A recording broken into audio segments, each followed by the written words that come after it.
I studied product design. In school, I found myself designing luminaires, and through that I kind of got this love for light. For me, I did my degree in computer science and electronic engineering. I found that quite dry and quite restrictive, but I've always had a kind of an artistic streak. I was originally interested in architecture and then kind of went on a different route and then back into lighting. When you say lighting design, well, the entire question of the name of the profession can be debated.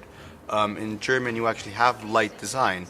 In Spanish, you have light design. But in English, they chose the word lighting design. Lighting refers to artificial lighting. And I think that kind of communicates that lighting design is simplified to putting fittings or luminaires in a space. And I think it's much more than that. It's not dealing with lighting, it's dealing with light.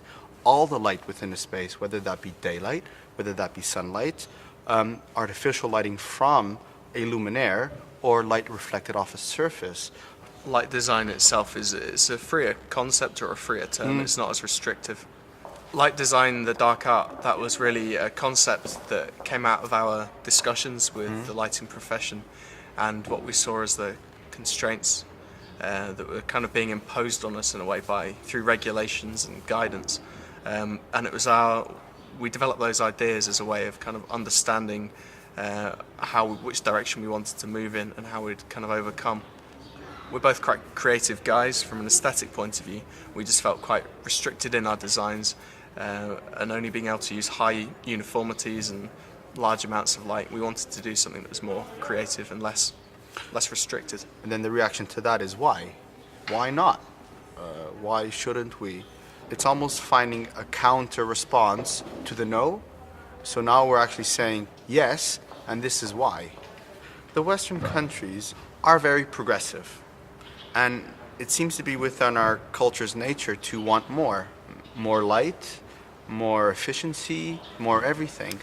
So it's always the tendency of the West to want to pass or go further than the last generation, and it's almost not being happy with what we have. So we've gone too far. We don't need so much light, and maybe we need to stop and think a bit. Darkness and contrast is aesthetically interesting.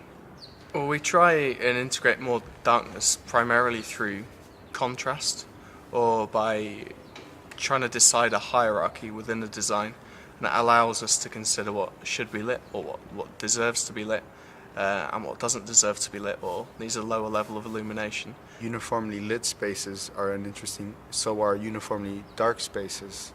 We're still light designers. It's just learning that darkness is also a tool of light design. But I don't believe there is a perfect project. I believe that every project has its own constraints, like Philip said, has its own clients and own details and own brief. And I think it's about making the most out of each of those elements and using those constraints and working within them, which also helps drive creativity. It's not what the project can do for you, what can you do for the project? So it's not the best project, it's me making that project the best. The standing of the lighting profession is increasing, it's improving, but there are still many architects who believe they don't need lighting designers, or the impact that we should have should be kept to a minimum. My experience in Portugal is they feel that it should be a service provided by manufacturers. Architects in general feel that they have enough understanding of light to be able to do it on their own. They have some understanding of light, but not the same understanding of someone that considers it his profession.